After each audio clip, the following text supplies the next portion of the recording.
नमस्कार दोस्तों, stock market studies में फिर से एक बार आपको बहुत-बहुत स्वागत है। तो आज मैं फिर से आपके सामने कुछ कंपनीज़ के अपडेट्स लेके आया हूँ और जिस अपडेट में आपको पहले भी डिस्कशन किया हूँ और मैं आपको बहुत बार बोल चुका हूँ कि कोई भी नया अपडेट आए, कोई भी टेक्निकली चार्ट पैटर्न में कोई भी चेंजेस देखने को मिले, तो मैं आपके साथ सारे डिटेल्स शेयर करूँगा। तो चलो देख लेते हैं आज की कौन-सा स्टॉक है इस वीडियो के अंदर। तो उससे पहले चैनल को सब्सक्राइब नहीं किया तो ज़रूर कर लीजिएगा कंटिन्यूअसली वीडियो पाने के लिए। तो चलो देख लेते हैं आज के स्टॉक के बारे में। सबसे पहले मैं बात करूँगा दीपक नाइट्राइट के बारे में। देखिए दीपक नाइट्राइट के बारे में बात करूँ तो ये एक केमिकल इंडस्ट्रीज से कम बिलोंग करने वाला कंपनी है और इस कंपनी के बारे में सिर्फ एक ही बात कहूँगा, इस कंपनी ने जो खासियत है, वो हमको मैं बहुत बार बोल चुका हूँ। इस कंपनी ने आप देखेंगे तो 75% मार्केट से लेके रखा है किसके ऊपर? सोडियम नाइट्रेट के ऊपर और सोडियम नाइट्रेट जो सबसे ज़्यादा डिमांडेबल प्रोडक्ट है और इस सोडियम नाइट्रेट के ऊपर मार्केट कैप टोटली 70% 75%। इसका मतलब जो सबसे ज़्यादा बिजनेस कंपनी कर रहा है, सबसे ज़्यादा रेवेन्यूज जनरेट कर रहा है, वो सोडियम नाइट्रेट्स के ऊपर ही। तो कंपनी केमिकल इंडस्ट्रीज के मतलब काम करते हैं। तो कंपनी टोटली जो कैपेसिटी है, वो धीरे-धीरे करके इंक्रीज़ कर रहा है और स्पेशलिटी केमिकल्स, फाइन केमिकल्स इस तरीके से प्रोडक्ट्स के ऊपर कंपनी ज़्यादा से ज़्यादा फ़ोकस रखने के लिए तैयार हो चुके हैं।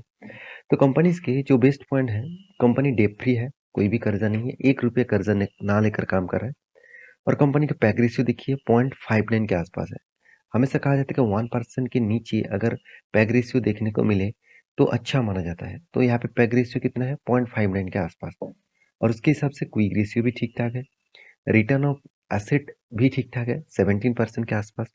इंटरेस्ट कवरेज भी अच्छा खासा है, 47.2% के आसपास और EBITDA margin, return of capital employed सब कुछ बेस लेवल में देखने को मिला। जो पॉइंट्स मुझे थोड़ा-सा वीकनेस लगा वो है मार्केट कैप टू सेल्स। अभी मार्केट कैप टू सेल्स क्या है? देखिए कंपनी को ₹1 कमाने के लिए साढ़े 3 रुपीज़ सॉरी 3.72 रुपीज़ यहाँ पे देना पड़ रहा है। तो यहाँ पे वैल्यूएशन के हिसाब से थोड़ा-सा ज़्यादा है, ऐसे नहीं कि बहुत ज़्यादा है। तो कंपनी खुद को ग्रोथ कराने के लिए, कंपनी का खुद को बिज़नेस को बड़ा करने के लिए इस तरीके से एक्सपेंस कर ही लेते हैं। तो फिलहाल के लिए कंपनीज़ के जो मतलब परफॉर्मेंस है, वो प्रॉफिट एंड लॉस में आपको दिखा दूँ। देखिए कंपनी में कंटीन्यूअसली सेल का इंक्रीज़िंग हुआ और एक्सपेंस को भी कंपनी मेंटेन करके रखा। तो उस हिसाब से कंपनी के जो ऑपरेटिंग प्रॉफिट मार्जिन है, वो मतलब ऑपरेटिंग प्रॉफिट जो है, वो 1250 करोड़, 1600 करोड़ और इस बार बन चुके 1200 करोड़। तो कंपनी का जो ओपीएम का परसेंटेज है, वो 29 करोड़ से घट के हो चुके हैं 16 करोड़। सॉरी 29% से घट के हो चुके हैं 16%। तो यहाँ पे थोड़ा-सा डिक्लाइन देखने को मिला और इस डिक्लाइन देखने के पीछे कारण भी ऐसे है, आप ध्यान दीजिएगा सेल्स का ग्रोथ। सेल्स का ग्रोथ क्या था? पिछले साल में था 56 करोड़ के आसपास और इस बार जो घट के हो चुके सिर्फ के सिर्फ 17 करोड़ और इसी के चलते हुए कंपनी का जो ऑपरेटिंग प्रॉफिट मार्जिन जो परसेंटेज है, वो कम हो चुके हैं। तो मेरे हिसाब से थोड़ा-सा वीकनेस अभी भी है, मगर मैनेजमेंट टीम ने जो ठान लिया मुझे बहुत अच्छा लगा क्योंकि उसका रिज़र्व कंटीन्यूअसली ग्रोथ हो रहा है। 300 करोड़ से साढ़े 4,000 करोड़ तक चला गया और बोरिंग्स के बारे में बात करें तो 500 करोड़ से 70 करोड़ तक आ चुके हैं। और दूसरी पॉइंट जो सबसे आपको भी अच्छा लगेगा, कंपनी रेड खुद को कर्जे को रिड्यूस करके इस बार कंपनी कोई भी कर्जा नहीं लिया। उल्टा जितने कर्जे ड्यू था मतलब बाकी था, वो सारे के सारे कर्जा यहाँ पे मिटा दिया। तो ये सारे पॉइंट्स यही मेजर करते हैं कि कंपनी में अपकमिंग ईयर्स में अच्छा खासा ग्रोथ देखने को मिल सकता है। रही बात इस कंपनी के चार्ट पैटर्न की तो मैं पहले भी आपको मेंशन किया था, कुछ लेवल्स मैं आपके साथ शेयर किया था। फर्स्ट लेवल यहाँ पे एक स्ट्रॉन्ग रेजिस्टेंस और सप्लाई जोन के हिसाब से बोला था, क्योंकि कंपनी इस लेवल को टच करने के बाद देखिए यहाँ पे थोड़ा-सा गैप डाउन में ओपन हुआ और गैप को यहाँ पे फिल अप करने का कोशिश किया और आस-पास भी गया। उसके बाद देखिए बिग क्रैश, इसको बोला जाता है रेजिस्टेंस कम सप्लाई जोन। तो इस रेजिस्टेंस कम सप्लाई जोन के बाद कंपनी के ऊपर बिग क्रैश देखने को मिला। तो कंपनी यहाँ पे देखिए एक अच्छा खासा लेवल में ब्रेकआउट इस कैंडल में दिया। तो मैं आपको बोला था कि इस कैंडल में एंट्री मत लेना, थोड़ा-सा रिट्रेसमेंट करने दीजिए, जो रेजिस्टेंस है उस रेजिस्टेंस को फॉलो करने दीजिए। तो वो रेजिस्टेंस को फॉलो किया और यहाँ पे भी रेजिस्टेंस को यहाँ पे टच किया। देखिए, जो रेजिस्टेंस था वही बन चुके थे इस कंपनी का सपोर्ट। तो यहाँ पे सपोर्ट को टेस्ट किया और रेजिस्टेंस के ऊपर गया और यहाँ पे देखिए बिग जर्नी देखने को मिला। और यहाँ पे जो टारगेट मिला था आपको इस पीरियड से, इस एंट्री से यहाँ तक आपको टारगेट मिला था 8 साढ़े 9 सॉरी 9% के आसपास, और वो भी 6 दिनों के अंदर-अंदर। देखिए 6 दिनों में 9% के आसपास मिलना कोई खराब तो नहीं है, अच्छा खासा रिटर्न मैं ज़रूर कहूँगा। आप कहेंगे सर अभी तो करेक्शन होने देखने को मिला है, तो अभी कितना गिरेगा? देखिए पहले जो वो रेजिस्टेंस फेस करेगा इस लेवल का रेजिस्टेंस वो स्ट्रांगली फेस करेगा। सॉरी, इस लेवल का सपोर्ट वो स्ट्रांगली फेस करेगा, क्योंकि इसी लेवल को तोड़ने के बाद एक बड़ा रैली देखने को मिला। तो यहाँ पे करेक्शन थोड़ा होगा, प्रॉफिट बुकिंग होगा, इस लेवल तक आकर रुकेगा। अगर इस लेवल को ब्रेकआउट करते हैं तो नेक्स्ट लेवल इस लेवल को आएगा। तो अभी फिलहाल के लिए कोई एंट्री मत लेना, कभी भी एंट्री लेवल्स मिलेगा तो मैं आपको ज़रूर आपके साथ शेयर करूँगा। सेकंड जो कंपनी जिसके बारे में बात करूँ उसका नाम है रिलैक्सो।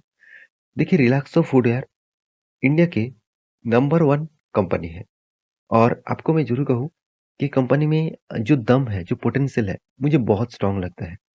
रिलैक्सो जो है वो फूटवेयर जो है, रिलैक्सो का जो फूटवेयर है, देखा जाए इस कंपनी का जो प्रोडक्ट है वो चमड़े से नहीं बनते। इसका जो प्रोडक्ट है वो ज़्यादा से ज़्यादा आपको देखा जाए तो रबर से बनने को देखने को मिल जाता है, और रबर का जो प्राइस है वो एक टाइम बहुत ज़्यादा हाई हो गया था, और उसके चलते हुए कंपनी के जो प्रोडक्ट का प्राइस है उसको बढ़ाना पड़ा, और प्रोडक्ट का प्राइस बढ़ाने से कंपनी का जो मार्केट शेयर है वो घट चुके थे, और इसी के चलते कंपनी के ऊपर प्रेशर देखने को मिला, और कंपनी देखिए 1100 करोड़ से 750 करोड़ तक आ गया था। फिर से देखिए धीरे-धीरे करके कंपनी रिकवरी भी कर रहा है। 900 सॉरी 1100 करोड़ नहीं, 1100 प्राइस थे, 700 करोड़ तक आ गया, सॉरी 700 रुपीज़ तक आ गया, और अभी 900 रुपीज़ में चल रहा है। तो मेरे कहने का मतलब है कंपनी जिस लेवल से गिर रहा था, उसको फिर से रिकवरी भी किया। और कंपनी देखिए अभी छोटा है, छोटा मतलब अभी तक स्मॉल कैप टाइप कंपनी है, तो इसका हाई पोटेंशियल है फ्यूचर में बहुत ज़्यादा ग्रोथ करने का। देखिए, लोग कुछ हो ना हो, लोग जूते तो पहनेंगे, और जूते जब पहनेंगे तो उस ग्रोथ मतलब उस कंपनी का ग्रोथ अपकमिंग ईयर्स में कुछ ज़्यादा होने वाला है। तो कंपनीज़ के थोड़ा-सा वीकनेस कहाँ पे है? Return on capital employed, return of equity अभी भी लो लेवल में है। इंडस्ट्रीज पी रेशियो के बारे में बात करूँ तो कंपनी का पी रेशियो बहुत हाई लेवल में है, और इस हाई पी रेशियो के कारण स्टॉक के ऊपर प्रेशर देखने को मिल रहा है।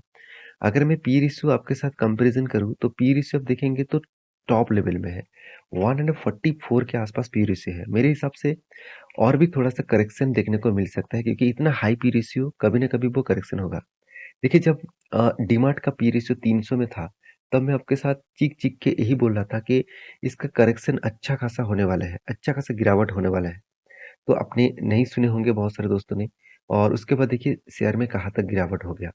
तो हाई पी रेशियो में खरीदना बहुत बड़ा खतरा बन जाता है, क्योंकि जिस कंपनी का अर्निंग इतना कम हो चुके हैं और पी रेशियो इतना हाइक हो चुके हैं, उस कंपनी के ऊपर थोड़ा-सा प्रेशर तो बनेगा। तो मेरे हिसाब से उस बेसिस में कंपनी के ऊपर काम करना।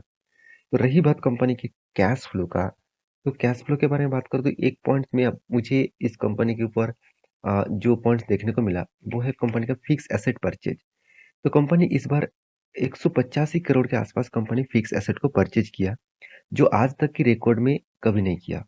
तो कंपनी ने जो देखा जाए यहाँ पे देख सकते हैं कंपनी के जो आदर्श जो मतलब जो बोरिंग्स है, तो बोरिंग्स के बारे में बात करूँ तो कंपनी कोई कर्जा नहीं लिया। पिछली बार जो 20 करोड़ का कर्जा लिया था, इस बार वो कर्जे को वो ज़ीरो कर दिया। मतलब वो कर्जे को मिटा दिया। तो ये पॉइंट ऑफ व्यू से एक ही बात कहूँगा, कंपनी में जो स्टेबिलिटी है, जो दम है, वो आपको ईज़िली देखने को मिला है। देखिए जहाँ पे एफआईएस ने भी यहाँ पे सॉरी डीएस ने भी 7.5% का होल्डिंग 9% के 8% के आसपास होल्डिंग रखा, और एफआईएस ने कितना 2.82% का होल्डिंग रखे, और पब्लिक के पास 71% का होल्डिंग, सॉरी प्रोमोटर के पास 71% का होल्डिंग है, और बाकी परसेंटेज पब्लिक के पास है। अगर शेयर होल्डिंग के बारे में बात करूं तो म्यूचुअल फंड वाले ने इस कंपनी के ऊपर देखिए लगातार बाइंग करते गए। फिर बीच में फरवरी मंथ में छोटा सा स्टेक बेचा अराउंड 19,000 के आसपास, और उसके बाद देखिए 1 लाख, 6 लाख, 10 लाख, इतने बड़े बड़े क्वांटिटी, सॉरी 1 लाख क्वांटिटी यहाँ पे खरीदारी किए गए। तो इसका मतलब इंस्टीट्यूशन चाहते हैं इस कंपनी के ऊपर फ्यूचर के लिए बने रहने के लिए। रिलैक्सो के चार्ट पैटर्न के बारे में बात करूँ तो मैं एक आपको मेंशन भी किया था। एक मैंने आपको बोला था कि यहाँ पे एक कप एंड हैंडल जैसे पैटर्न बनाया, और यहाँ पे एंटी लेवल इस कैंडल के ऊपर हुआ, और यहाँ पे टारगेट भी इस लेवल तक था, तो टारगेट भी अचीव हो चुके हैं। तो अभी फिलहाल के लिए जो लेवल्स में फंसे हुए हैं कंपनी, तो देखिए यहाँ पे थोड़ा सा ऊपर गया और यहाँ पे थोड़ा सा करेक्शन देखने को मिला। फिर से ऊपर, फिर से करेक्शन। मतलब इस तरीके से जब तक ये लेवल को ना तोड़े, 960 लेवल तक, 63 लेवल तक जब तक ना तोड़े, तब तक होल्ड करना, क्योंकि इस लेवल को तोड़ने के बाद एक बड़ा सा रैली दिखेगा, और वो भी 1092 तक, इस रेंज तक वो जाने के लिए तैयार हो जाएंगे। तो फिलहाल के लिए इंतजार करना, कभी भी मौका मिलेगा तो मैं आपके साथ जरूर शेयर करूंगा। थर्ड जो कंपनी जिसके नाम है आरती इंडस्ट्रीज, तो आरती इंडस्ट्रीज के बारे में बात करूं, ये एक केमिकल कंपनी है, एक केमिकल और फार्मास्यूटिकल इंडस्ट्रीज के ऊपर काम करने वाला कंपनी है। 1984 से कंपनी स्टार्ट हुआ। तो आरती इंडस्ट्रीज देखा जाए तो अभी ये कंपनी की जो हालत है वो थोड़ा सा प्रेशर में है, क्योंकि मार्केट में डिमांड कम होने के कारण कंपनी का जो प्रोडक्ट है वो अभी भी कंपनी को मतलब पूरा का पूरा क्लियर नहीं हो रहा है। जैसे आप देखेंगे कंपनी का जो रिजल्ट है, प्रॉफिट एंड लॉस, ध्यान दीजिएगा, पिछले बार कितना 7,000 करोड़ का सेल्स था, इस बार 6,600 करोड़ का सेल हो गया। जैसे कंपनी का हर साल सेल्स को इंक्रीज करना था, मगर इस बार कंपनी का सेल डाउन हो गया। क्यों? क्योंकि ग्लोबली मार्केट में इसका डिमांड कम हुआ। जैसे यूरोप, अमेरिका जैसे कंट्रीज में इसका डिमांड कम हुआ, क्योंकि चाइना जो यूरोप और अमेरिका को क्या कर रहा है, एक्चुअली अमेरिका को, सॉरी, यूरोप को क्या कर रहा है, माल बेच रहा है, और वो भी सस्ते दामों में। और उसी के चलते है इंडियन जो केमिकल्स कंपनी है उसके ऊपर थोड़ा सा नहीं ज्यादा प्रेशर देखने को मिला। तो कंपनी मतलब मैनेजमेंट टीम यही कहा कि फ्यूचर में सब कुछ क्लियर हो जाएगा, सब कुछ इजीली हो जाएगा। तो मैं एक ही बात कहूंगा इन्वेस्टर के बारे में, तो प्रोमोटर से लेकर इंस्टीट्यूशन हर कोई व्यक्ति इस कंपनी के ऊपर इन्वेस्टमेंट करके रखे हैं। तो ओवरऑल बात करूँ इस कंपनी के चार्ट पैटर्न का, तो चार्ट पैटर्न में जो प्रेशराइज देखने को मिला, अगर मैं टॉप लेवल से डाउन लेवल तक देखूँ, तो अराउंड आप बोल सकते हैं टॉप से डाउन तक कंपनी 50% के आसपास क्रैश हो चुके हैं। तो 50% के आसपास क्रैश हो चुके हैं। अभी कंपनी के जो फिलहाल जो लेवल्स है, मुझे जिस तरीके से यहाँ पे करेक्शन देखने को मिला है, और करेक्शन सिर्फ नहीं, ध्यान दीजिएगा, यहाँ पे हाई वॉल्यूम भी देखने को मिला। इसका मतलब इस जगह पे माल बहुत मतलब अच्छा खासा लेवल में माल उठाया जा रहा है। यहाँ पे थोड़ा सा और भी गिरावट का माहौल हो सकते हैं। इस कंपनी के ऊपर जो मौका आपको दिया जा रहा है उस मौके को फायदे के हिसाब से उठा सकते हैं। यहाँ पे आप देख सकते हैं कंपनी के ऊपर जब भी इस लेवल को टच करते हैं तभी ऊपर चला जाता है। तो इस लेवल बहुत क्रूशियल लेवल है। इस लेवल को ब्रेक डाउन करेगा तो बड़ा बड़ा फॉल भी देखने को मिल सकता है।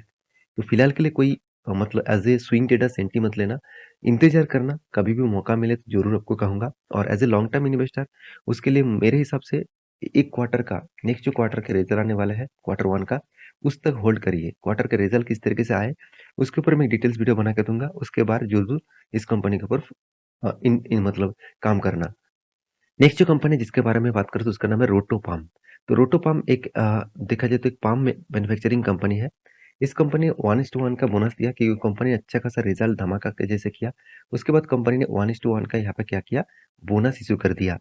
तो ये जो सारे कंपनीज के डिटेल्स मैं आपके साथ शेयर किया हूँ, ये टोटली एजुकेशन पर्पस में था, कोई बाय एंड सेल का रिकमेंडेशन नहीं था। आप एक बार रिसर्च करना, उसके बाद काम करना। मिलते हैं नेक्स्ट वीडियो में, तब तक के लिए अच्छे से रहिए, अपने ख्याल रखिए, बाय बाय।